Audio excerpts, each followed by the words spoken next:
अपने लक्ष्य को ऊंचा रखो और तब तक मत रुको जब तक कि आप इसे हासिल नहीं कर लेते। दोस्तों, स्वागत है आपका ऑल एग्जाम गाइड चैनल में। आज है 9 जनवरी 2021 और आज से जितने भी करंट अफेयर के क्वेश्चन होते हैं वो आपके लिए मैं लेकर आया हूँ। साथ ही में ये बात बहुत इंपॉर्टेंट है, आप जो भी तैयारी कर रहे हैं, जिस भी एग्जाम की तैयारी कर रहे हैं, कि उस पर अच्छे से फोकस करो, उसको सबसे फर्स्ट प्रायोरिटी दो आपकी। और उसको जब तक हासिल नहीं कर लेते हो तब तक कहीं भी मत देखो, कुछ भी और दूसरे जो रास्ते होते हैं या दूसरे तरह के जो एग्जाम्स होते हैं उनमें मत आप फंस जाओ। तो एक ही एग्जाम जो आपका एक फोटे है जिसमें आपका प्रॉपर आपका तैयारी हो गया है, उसको अच्छे से बरकरार रखें। चलिए स्टार्ट करते हैं आज की करंट अफेयर। आज का फर्स्ट क्वेश्चन है, किस देश ने अपने मूल निवासियों को सम्मान देने के लिए अपने राष्ट्रगान में एक शब्द में बदलाव किया है? तो दोस्तों, अगर आप देख के पहचान रहे हैं ये फोटो तो आप बता सकते हैं इसका आंसर, अदरवाइज इसका आंसर मैं आपको बता देता हूं। इसका राइट आंसर है डी, ऑस्ट्रेलिया।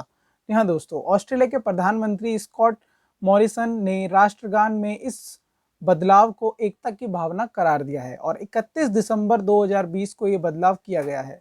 राष्ट्रगान की जो दूसरी पंक्ति है, for we are young and free, इसका मतलब है हम युवा एक स्वतंत्र हैं, को बदलकर अब जो कर दिया है वो है for we are and one, for we are one and free.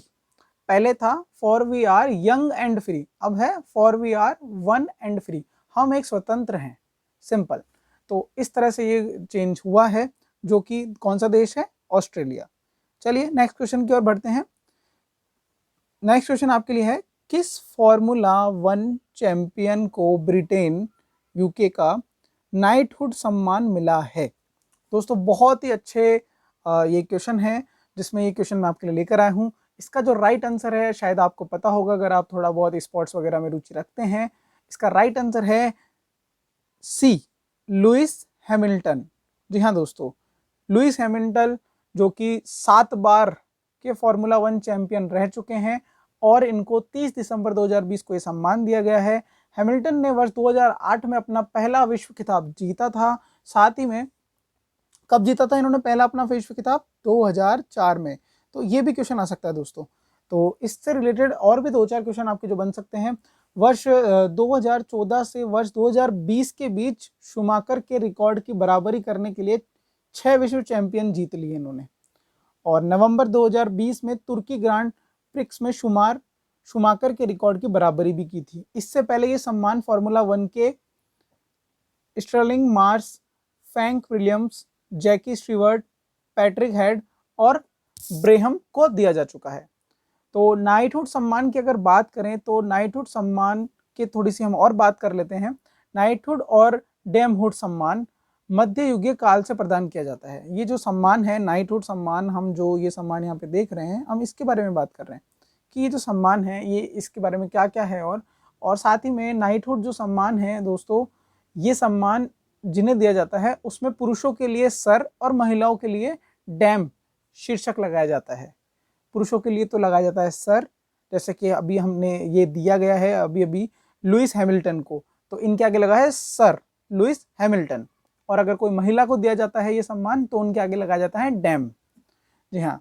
और नाइटहुड और डैमहुड को इंग्लैंड की महारानी एलिजाबेथ द्वितीय द्वारा एक तलवार के स्पर्श के साथ दिया जाता है। चलिए आगे बढ़ते हैं नेक्स्ट क्वेश्चन की ओर।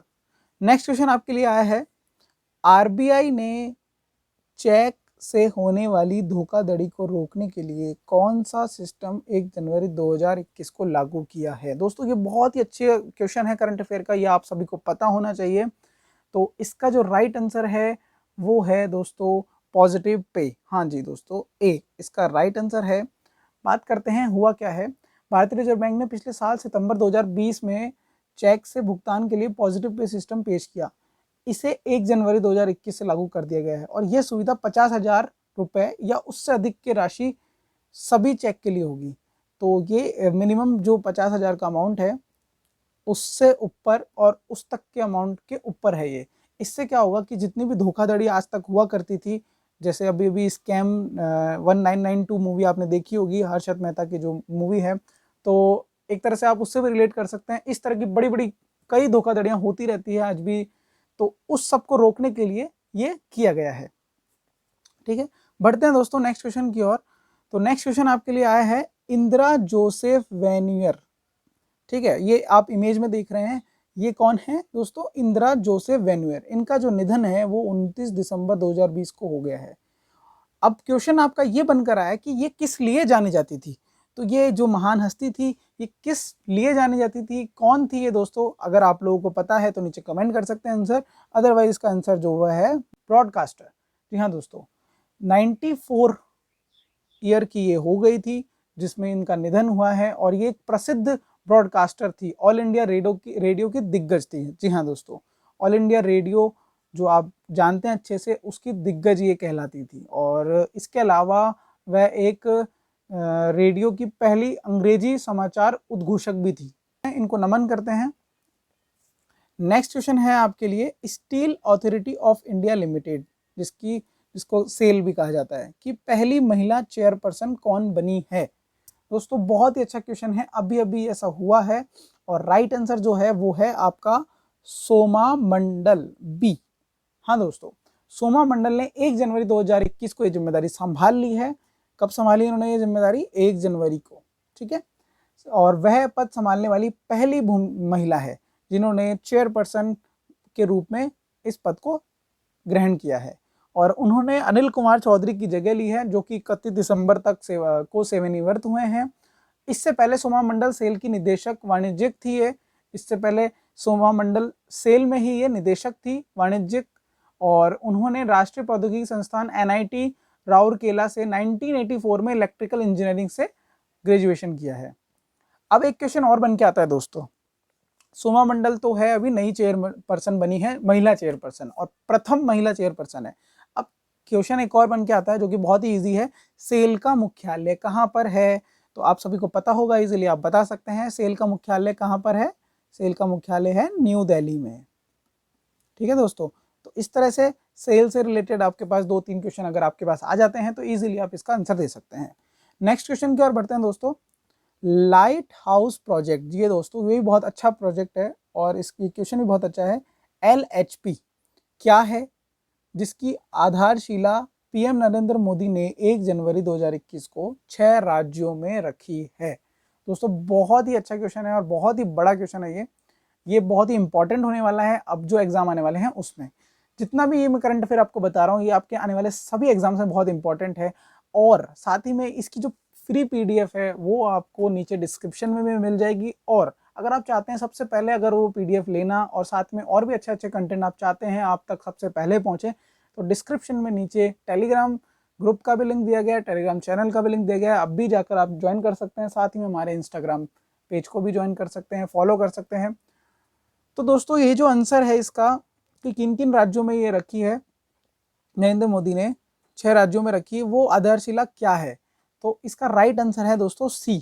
ये आधारशिला है गरीब व मध्यम वर्ग के लिए किफ़ायती आवास।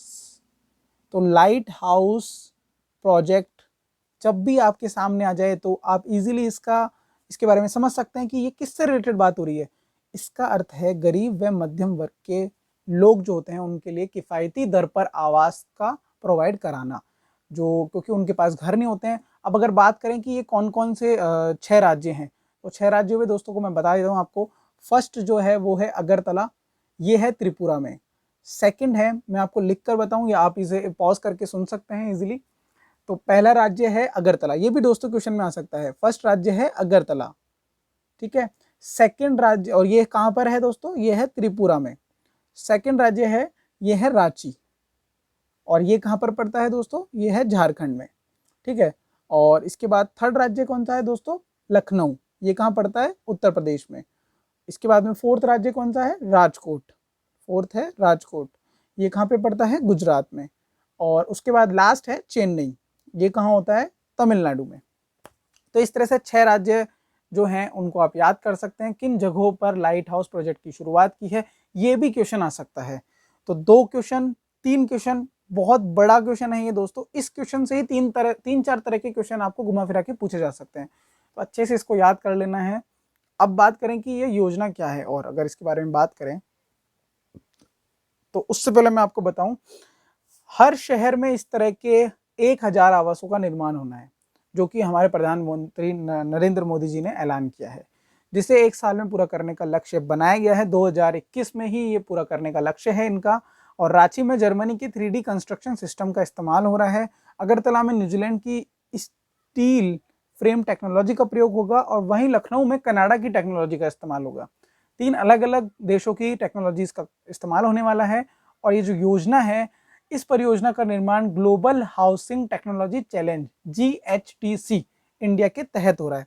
एक क्वेश्चन और आपका यहाँ पे बनता है कि ये जो योजना है लाइट हाउस प्रोजेक्ट, इसका ये जो योजना है ये किस टेक्नोलॉजी के आधार पर हो रही है, ये परियोजना किस टेक्नोलॉजी के आधार पर बन रही है, किसके द्वारा हो रहा है। तो दोस्तों ये क्वेश्चन का आंसर आप इजीली दे सकते हैं। इसका नाम है GHTC। इसके द्वारा मतलब ग्लोबल हाउसिंग टेक्नोलॉजी चैलेंज के द्वारा ये हो रहा है, इंडिया की जो ये टेक्नोलॉजी। तो दोस्तों ये क्वेश्चन आपका बहुत ही इंपॉर्टेंट है। बढ़ते हैं नेक्स्ट क्वेश्चन की ओर। संयुक्त राष्ट्र परिषद UNSC में अस्थायी सदस्य के तौर पर भारत का कार्यकाल कौन सी भी बार 1 जनवरी को शुरू हुआ? तो इसका जो राइट आंसर है दोस्तों वो है डी, 8वीं बार। जी हाँ दोस्तों, 8वीं बार भारत को ये अस्थायी रूप से कार्यकाल दिया गया है। इस बार भारत का कार्यकाल अस्थायी सदस्य के तौर पर 2021 और 22 तक का है, ओनली 1 वर्ष का।